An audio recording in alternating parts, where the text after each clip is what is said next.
नमस्कार दोस्तों, आपका स्वागत है मेरे YouTube channel UFS update for stocks. तो आज है 5 अगस्त और आज के इस लेटेस्ट अपडेट वाले वीडियो को स्टार्ट करते हैं बिना किसी देरी के।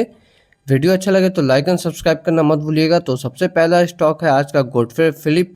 शेयर में देखिए ज़बरदस्त तेज़ी देखने को मिला और इतना ज़बरदस्त तेज़ी आया किस लिए, तो अभी आप याद करिए, अभी क्वार्टर 1 का रिजल्ट का सीज़न है, तो इनका भी रिजल्ट आया और रिजल्ट कैसा था? रिजल्ट ऑब्वियसली बहुत अच्छा था, इसलिए शेयर में जो है करीब करीब 10% का तेज़ी देखने को मिला। ओके, आप देख सकते हैं। और Godfrey Phillips India okay reported 56% jump, तो 56% कंपनी का प्रॉफिट बढ़ के आया। तो 56% ग्रोथ बहुत अच्छा ग्रोथ होता है। बहुत सारे स्मॉल कैप्स कंपनी भी जो रहते हैं ना, माइक्रो कैप्स, वो भी इतना ग्रोथ नहीं दिखा पाते, बट इस कंपनी ने दिखाया। ओके, और प्रॉफिट आया कितना? 356 करोड़ रुपये आया। ओके, जो कि पिछले साल अगर हम बात करें, ओके जस्ट अ मिनट मैं आपको दिखाता हूँ पिछले साल का प्रॉफिट का डेटा। तो पिछले साल 228 करोड़ का इनका प्रॉफिट था, जो कि अभी कितना हो गया? 356 करोड़ हो गया। ओके, मतलब 56% का जंप प्रॉफिट में आया। और एक बार रेवेन्यू को भी देख लेते हैं। आप देख सकते हैं कि रेवेन्यू कितना पे? ओके, 1813 करोड़ पे आया रेवेन्यू, जो कि पिछले साल 1300 साढ़े 1300 करोड़ के आसपास था। तो रेवेन्यू प्रॉफिट दोनों में डिसेंट जंप है, अच्छा जंप है, इसलिए शेयर में भी जो है आज हमें 10% का तेजी देखने को मिला। आते हैं नेक्स्ट कंपनी पे, जो कि है त्रिवेणी टर्बाइन। तो यहाँ पे तो स्टॉक क्रैश हो गया। क्यों क्रैश हुआ? क्योंकि कंपनी के नंबर अच्छा नहीं आया। ओके, एक बार देख लेते हैं, इनके भी नंबर को स्टडी कर लेते हैं। ये कंपनी जो है ना, देखिए ये लॉन्ग टर्म में ना, आप पिछले 4-5 साल में देखिएगा ना, बहुत पैसा बनाया है। ओके, तो कंपनी मतलब अच्छा है, फंडामेंटली मैं अच्छा कंपनी को बोलूँगा। ओके, लेकिन हाँ, कभी कभार होता ही है कि अच्छे कंपनी के भी 1-2 क्वार्टर के रिजल्ट खराब आ जाते हैं। तो ऐसा ही आप मान लीजिए कि इस बार हुआ है। ओके, अब 1-2 क्वार्टर का खराब रिजल्ट आ जाए, इसका मतलब ये नहीं कि आप अगर 1-2 क्वार्टर का रिजल्ट खराब रिजल्ट से आप डर के अगर कुछ भी मतलब बेच देते, तो मुझे लगता है आपको स्टॉक मार्केट से थोड़ा दूरी रहना चाहिए। म्यूचुअल फंड पे ज़्यादा मतलब इन्वेस्ट करना चाहिए, क्योंकि आप 1-2 क्वार्टर का रिजल्ट तो कहीं पे भी खराब थोड़ा इधर उधर आ ही सकता है। ओके, एनीवे कंपनी का एक बार रिजल्ट देख लेते हैं। आप देख सकते हैं द कंपनी पोस्टेड 19.9% या फिर 20% मान लीजिए। Okay, okay, posted 20% year on year drop, तो कितना? 20% कंपनी का मुनाफा कम हो गया। ओके, जो पिछले साल करीब करीब 80 करोड़ का मुनाफा था, वो अब कम होकर 64 करोड़ का हो गया। 20% प्रॉफिट में ड्रॉप हुआ, इसीलिए हमें इतना बड़ा गिरावट देखने को मिला शेयर में। ओके, 10% का गिरावट। और एक बार रेवेन्यू देख सकते हो। ओके, तो रेवेन्यू में भी एक्चुअली गिरावट आया, रेवेन्यू भी सेम 20% गिरा है। ओके, कितना? 371 करोड़ का रेवेन्यू आया, जो कि पिछले साल 463 करोड़ का था। तो रेवेन्यू फ्रंट पे हम देखें, ओके, या फिर हम प्रॉफिट आफ्टर टैक्स, दोनों पे ही हम देख रहे हैं कि शेयर में अच्छा खासा कंपनी ने मतलब ड्रॉप नोटिस किया। ओके, ड्रॉप देखा गया, इसलिए कंपनी में आज अच्छा खासा पिटाई हुआ। ओके, आते हैं नेक्स्ट कंपनी। तो कंपनी क्या? ये तो अनिल अंबानी के रिलेटेड कंपनीज है। तो यहाँ पे आपको पता होगा कि 17,000 करोड़ का लोन फ्रॉड केस के लिए ईडी ने इन्हें समन किया। और जब भी ऐसा होता है कि ईडी या फिर सीबीआई जैसे जो या मतलब इन्वेस्टिगेशन एजेंसी, ये अगर कोई किसी भी कंपनी के अगर टॉप लीडरशिप को बुलाए, तो कंपनी के शेयर में क्या होता है? बड़ा बड़ा गिरावट होता है। जैसे आप देख सकते हैं, रिलायंस पावर आज 5% डाउन था। ओके, उसके बाद कुछ और भी कंपनी, रिलायंस इंफ्रास्ट्रक्चर यहाँ भी 5% का गिरावट, और फिर रिलायंस होम फाइनेंस यहाँ भी 5% का गिरावट। तो अभी मैं जस्ट 1-1.5 महीना पहले तक देख रहा था ना कि अनिल अंबानी के ग्रुप के जो कंपनी है उसमें बहुत ज़्यादा तेजी था। ओके, और अभी देखिए क्या हो गया कि सब में लोअर सर्किट पे लोअर सर्किट लग रहा है। तो मेन पॉइंट ये है कि जब हम इन्वेस्ट करते हैं अपना मेहनत का पैसा, जब हम बाजार में लगाते हैं, तो हमें सोच समझ के फंडामेंटली स्ट्रॉन्ग कंपनीज में लगाना चाहिए। ओके, कंपनी तो देखिए लगाने के लिए हज़ारों अच्छे कंपनी है, तो इतने अच्छे जब कंपनी है, तो खामोखा उनको छोड़ के अगर कोई ऐसे कंपनी में जाए, तो मैं क्या बोलूँ। ओके, ये देख सकते हैं पेनी स्टॉक ही टाइप का है। ओके, तो ज़रूरत नहीं है ऐसे कंपनी में आपको जाने का। मेहनत का पैसा है, उसे अच्छे जगह पे इन्वेस्ट करिए। वरना यहाँ पे जो हुआ अनिल अंबानी की कंपनीज में ना, मैं तो यही बोलूँगा कि ये classic case of pump and dump है। ओके, पहले शेयर को खूब भगाया गया, और अब जब नेगेटिव न्यूज़ आ रहा है, तो शेयर में लगातार गिरावट हो रहा है। तो अगर आप फंसे भी होंगे, तो आई होप आप एक लेसन आप सीखने का एटलीस्ट कोशिश करिए कि मतलब ऐसे कंपनी से दूर रहते हैं। नेक्स्ट आते हैं यूएस इंडिया का जो ट्रेड रिलेशन है, ये समय के साथ ये ट्रेड रिलेशन या फिर इवन डिप्लोमेटिक रिलेशन भी मैं बोलूँ तो वो गिरते जा रहा है। अभी डोनाल्ड ट्रम्प ने क्या कह दिया कि नेक्स्ट 24 घंटे में हम इंडिया पे सब्सटेंशियली मतलब अच्छा खासा हम टैक्स बढ़ाएंगे। ओके, नेक्स्ट 24 घंटा में। तो ये एक फिर से इनका धमकी है। ओके, अब डोनाल्ड ट्रम्प पता है इंडिया से कैसा बिहेव कर रहा है?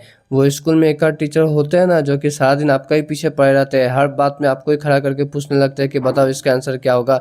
एग्जाम होता है, आपके ही पास आके खड़ा हो जाते हैं, भले और दूसरा कोई चीटिंग करे कोई फ़र्क नहीं पड़ता, बट वो आपके पास ही आके खड़े हो जाते हैं। तो ऐसा ही अभी मुझे पूरा लग रहा है कि अमेरिका ऐसा बिहेव कर रहा है। ओके, तो ओके, तो जैसे मैंने आपको बताया कि इन्होंने बताया कि नेक्स्ट 24 घंटा में वो टैक्स और बढ़ाने वाले हैं। तो देखते हैं कल बाजार में क्या होता है। अच्छा खासा में भी गिरावट हो तो आई थिंक आपके हाथ में थोड़ा कैश होना चाहिए ताकि आप बाइंग अपॉर्चुनिटी में अच्छे अच्छे शेयर्स को खरीद पाए। ओके, अब देखिए डोनाल्ड ट्रंप का मैंने बोला ना कि वो तो 4 साल के मेहमान है, 4 साल भी नहीं, अब 3.5 साल बाकी है। ओके, बट हाँ शेयर बाजार और अच्छे अच्छे शेयर्स बहुत साल तक रहेंगे। तो आपको अगर कम दाम में मिले तो भर भर के मतलब बिना डरे हुए इन्वेस्ट कीजिए। ओके, और जब ये न्यूज़ आया कि डोनाल्ड ट्रंप मतलब फिर से टैक्स बढ़ाने वाले नेक्स्ट 24 घंटा के अंदर, तो क्या हुआ हमारे इंडियन करेंसी में फिर से एक बार गिरावट देखने को मिला। ओके, गिरावट इस प्रकार का है कि देखिए इंडियन जो करेंसी है वो ऑल टाइम लो के आसपास में आ गया। ओके, अभी इंडियन करेंसी का भाव कितना है against dollar. Okay, against dollar में बात करूं तो $1 में आपको 87.82 इंडियन रुपये मिल जाएंगे। ओके, इससे पहले का जो रिकॉर्ड लो था ना वो था 87.95। ओके, और अभी कितना 87.82, तो बहुत हम करीब आ गए ऑल टाइम लो के। देखते हैं कल अगर कुछ बैड न्यूज़ आ जाए तो फिर मे बी ये 88 का भी बैरियर तोड़ सकता है। ओके, चलिए आते हैं नेक्स्ट न्यूज़ पे जो कि है भारतीय एयरटेल निफ्टी 50 का एक दिग्गज कंपनी। ओके, इनका क्वार्टरली रिजल्ट आ गया, तो एक बार देख लेते हैं रिजल्ट कैसा रहा। तो देखिए रिजल्ट मुझे मेरा पर्सनल ओपिनियन तो यही है, यही कहता है कि रिजल्ट अच्छा रहा। ओके, अब एक बार देख लेते हैं कैसा रहा। ओके, देख सकते हैं the company recorded 57% jump in consolidated. भाई ये मतलब इंडिया के टॉप सबसे 5 बड़े कंपनीज में आता है, इनका प्रॉफिट भी 50% बढ़ जा रहा है। तो ये बहुत रेयर ही हमें देखने को मिलता है। ओके, मैं मार्केट कैप हिसाब से बोला हूँ कि इंडिया के टॉप 5 कंपनीज में अभी इसका नाम आ गया। कुछ दिन पहले इसने TCS से भी ज़्यादा बड़ा इसका मार्केट कैप हो गया था। ओके, तो 57% कंपनी का प्रॉफिट बढ़ गया। ओके, पिछले साल जो 4,717 करोड़ का प्रॉफिट था वो बढ़ के कितना हो गया 7,422 करोड़ हो गया। ओके, मतलब बहुत अच्छा कंपनी ने प्रॉफिट फ्रंट पे मतलब परफॉर्म किया। और एक बार रेवेन्यू को देख लेते हैं। ओके, तो रेवेन्यू भी देखिए बहुत अच्छा राइज हुआ है, 28-30% का रेवेन्यू। लार्ज कैप वो भी बहुत बड़े लार्ज कैप में कमी देखने को मिलता है, बट एयरटेल ने करके दिखाया। ओके, पिछले साल जो कंपनी का रेवेन्यू था 38,506 करोड़, वो बढ़ के ऑलमोस्ट 50,000 करोड़ को टच करने जा रहा है। तो रेवेन्यू प्रॉफिट दोनों ही फ्रंट पे मैं बोलूँ तो बहुत अच्छा रिजल्ट आया है। ओके, अब देखते हैं कल क्या होता है। ओके, ऐसा नहीं कि रिजल्ट अच्छा आया मतलब शेयर में तेजी देखने को मिलेगा।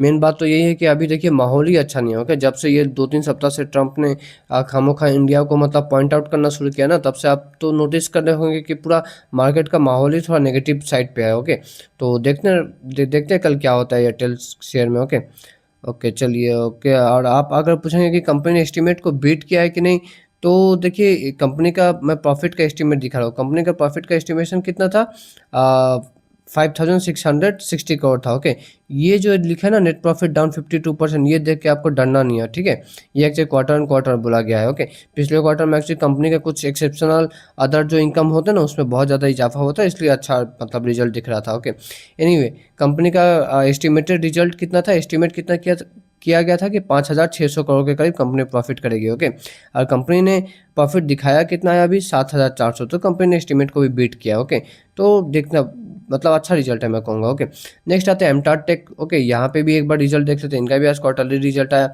और रिजल्ट का हेडलाइन से ही आप समझ गए होंगे कि रिजल्ट बहुत अच्छा आया। और रिजल्ट तभी आया जबकि बाजार खुला था। ओके, बाजार बंद होने से पहले ही आ गया, तो रिजल्ट अच्छा था, तो रिजल्ट अच्छा था तो इसलिए शेयर में 10% के करीब तेजी भी देखने को मिला। सबसे अच्छा एक जो चीज़ हुआ है वो ये हुआ है कि कंपनी ने अपने प्रॉफिट मार्जिन को बहुत अच्छा से एक्सपेंड किया, 500 बेसिस पर, मतलब 5% का करीब इनका प्रॉफिट मार्जिन बढ़ गया। ओके, यहाँ पे जैसे मैंने आपको बताया कि during the market he result आया और तभी शेयर में 10% तेजी देखने को मिला। तो एक बार इनका भी रिजल्ट देख लेते हैं। तो ये पिछले साल जून क्वार्टर 128 करोड़ का रेवेन्यू, अभी 157 करोड़, तो रेवेन्यू ग्रोथ तो अच्छा है ही, बट आप यहाँ पे भी नोटिस करिए जो ऑपरेटिंग प्रॉफिट मार्जिन है ना ये भी बहुत ज़्यादा बढ़ के आ गया। ओके, ये 13% से बढ़ के 18% आ गया। ओके, अब एक बार कंपनी का फाइनल प्रॉफिट का डेटा पे आते हैं।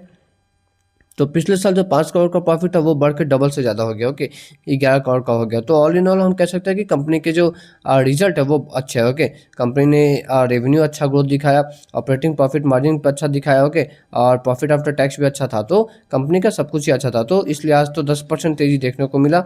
इन्वेस्टर जो लॉन्ग टर्म के लिए जिन्होंने इन्वेस्ट किया वो बने रहे। ओके, चलिए आते हैं PNB हाउसिंग फाइनेंस। तो यहाँ पे गोल्डमैन सैक्स का एक्चुअली मानना है कि ये शेयर में 80% तक तेजी आ सकता है। ओके, अभी आपको पता होगा कि PNB हाउसिंग फाइनेंस के जो CEO है, ओके, ग्रीस ऐसा कुछ नाम था, ग्रीस कोस्गी, तो उन्होंने रिजाइन दिया था, मतलब रिजाइन देंगे एक्चुअली, उन्होंने बोल दिया है, बट हाँ अक्टूबर में उनका एक्चुअली टर्म खत्म होगा। ओके, तो जब ये न्यूज़ आया था तो शेयर में भारी गिरावट आया था। ओके, तो जब भारी गिरावट आया तो गोल्डमैन सैक्स का ये मानना है कि ये जो भारी गिरावट है ये एक्चुअली एक अच्छा बाइंग अपॉर्चुनिटी हो सकती है। इन्होंने बाई का टारगेट दिया है, और कितना का टारगेट दिया तो 1386, मतलब ऑलमोस्ट 1400 रुपये का इन्होंने टारगेट दे दिया, जो कि करंट मार्केट प्राइस से ऑलमोस्ट 80% ऊपर है।